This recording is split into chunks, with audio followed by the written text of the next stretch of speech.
Light breeze from the open window refreshed the tiny cafe. It was usually empty during this time of day. All the customers would be down by the beach enjoying the golden shine the sun was producing, listening to the ocean waves soothing their souls like a lullaby told by a loving mother. The heat from the setting sun always had a way of healing the skin, giving a burnt result. These are just some of the many reasons people come to Orkin. But it's the coffee from La Noire that puts the body to bed. Mica relaxed back in her chair. She couldn't get comfortable. It was like someone had put a prickled snake down her skin. Not inside her, but between the skin and the muscle. She picked up her tan mug of coffee and took a sip. There wasn't any left. Mica looked out towards the ocean and frowned. The sight didn't help her. She wasn't a tourist anymore. She hadn't been one for a long time. She was born in Orkin, and the very first sight of the ocean that she could remember was when she was 3 years old. It looked like a monster blocked by some sand barrier waiting for its chance to swallow her whole. It didn't take long for Mica to love the ocean, but it took her longer to leave it. The bell to the cafe dinged. Mica looked up towards the entrance as a young man walked in. He had long hair that was barely touching his shoulders, his bangs hooked back to make a man bun. It suited him well. He wore a ripped t-shirt that didn't look worn out, but designer. He had small square glasses that sat well on his nose. He was perfect. He walked through the orange-tan sun rays that lit up the room, and through the vast ocean of dust that floated along the space. He pulled up a chair across from Mica. "Hey," he said, trying to make eye contact, but ended up staring out the window. Mica stared at him, her fingers squeezing the mug. The tension bricked up in the room, but the gentle breeze made it breathable. They sat there in silence. "How is it?" And "It's okay. Busier than here," said Mica, still looking outside now. Looking at him was hard. So many memories, most of them good, few bad. But it was the bad ones that she remembers. "I miss you," the young man said, reaching across the table. Mica pulled back, bringing her coffee closer to her. The young man stopped and rested his hands on the table.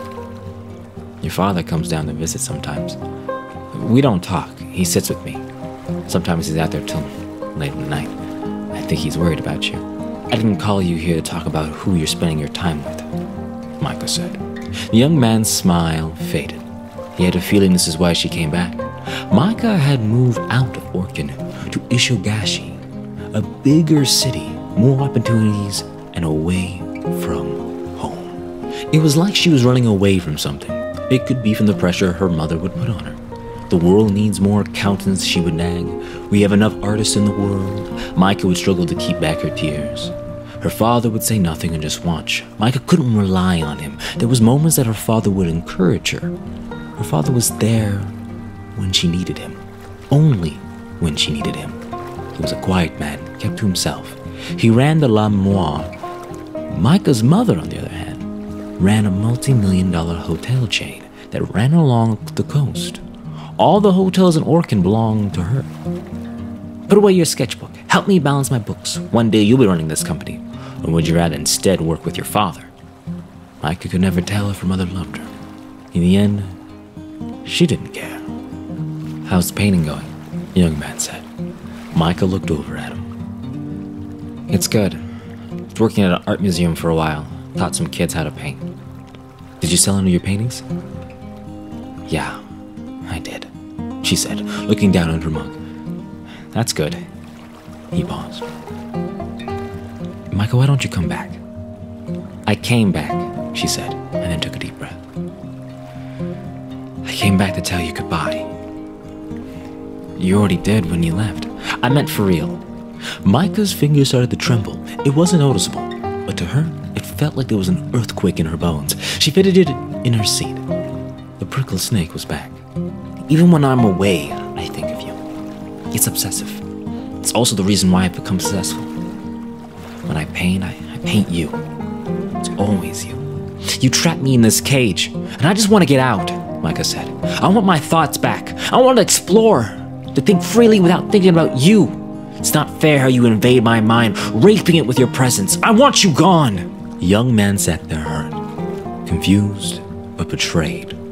This was more than a simple breakup or goodbye. Mica wanted to erase him from her life forever.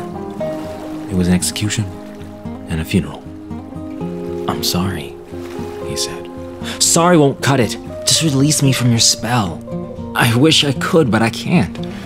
There is no spell. I don't like seeing you in pain. Stop it! You don't love me. You don't even care. You're not even... Mica said, holding herself back. The young man could feel his heart breaking, like ice shattering off into the ocean, into its bottomless depths. Mica denied the time they spent together. She was trying to close the door to their life together. The young man couldn't. Mica, leave, he said. The sun was now dipping into the ocean, eating its light. Just leave, because I can't ever stop thinking about you. You gave me life when I didn't even know I had it. You gave me form when I was formless. You're so a part of me that if I forget you, I would. He didn't have to finish to get his point across, because he couldn't. He was interrupted by his tears. That's not fair. That's not fair, Mica said. I didn't ask for this. You did. You wanted a friend, and you got more than a friend. If I knew what? That it's hard to live alone after you felt the love of another? The warmth of being together was so addicting? You're special, Mica, and you don't even know it. I can't help you forget about me. I can only love you. Love someone else. That's not a request, it's an order. The young man started to feel something he hadn't felt in a long time. An emotion buried deep inside him. The gentle breeze disappeared, and Mica felt a chill. It was cold. Ice. The waves picked up and the winds turned violent. This wasn't a storm out of nowhere. There was word about a hurricane off the coast, but they would get a storm. It doesn't work that way, said the young man. Why not? Because you can't just stop loving someone. Mica gripped the mug harder. People do it all the time, she said. People are liars. Then be a liar. I can't lie to myself. Then lie to me. Said the young man, trying to string together his thoughts. They struggled to come out like a pyramid being sucked out of a tube. Mica stared at the young man. She'd never seen him make a face like that. It was twisted and distorted. His perfect face showed pain. It was like he was having a battle with himself to give Mica what she wanted. But he was losing this battle. Oh, come on, she said. She felt something welling up. It's easy, just tell me you found someone else. I can't. Why not? Because I've only thought of you. Mica shot straight up. She hesitated to throw the mug. Please, just let me go, she said. If I do, I'll die. Mica froze, and then dropped back into her seat, her hand loosely gripping the mug. She wanted to be free. Free from the stress of knowing she had someone back home waiting for her. She didn't want to let him down. If he were gone, she would go where she wanted to go. Do what she wanted to do. Love whom she wanted to love. She didn't want to kill him.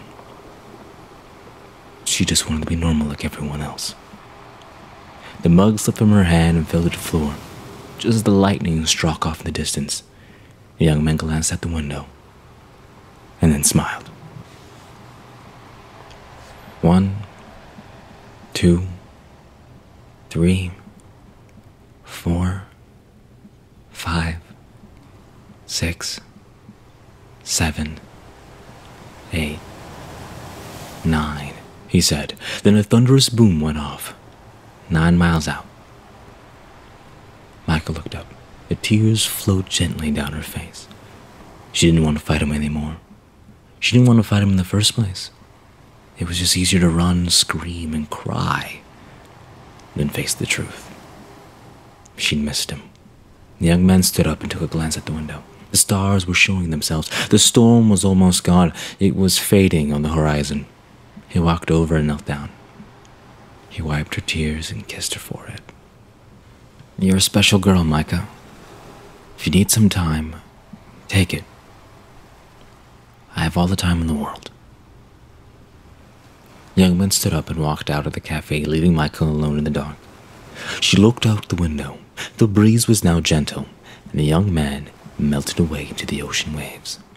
She could run or hide, but in the end she would always find herself painting the ocean. She had, after all, captured the ocean's heart. If you have made it this far in the video, pat yourself on the back. Thank you for watching. Thank you for listening. Hit that like button if you think this video was good and the content was entertaining to you. That makes me happy. Gives me some moral support so I can continue making stuff like this. And subscribe if you want to hear more content like this. If you're not so much a YouTube person, and I mean you probably are, but if you want to read them yourselves and put your own voices into them, you can find them all on my Medium page, LG Jones. I'll put a link down below for that. There'll be more work coming out on this channel from there.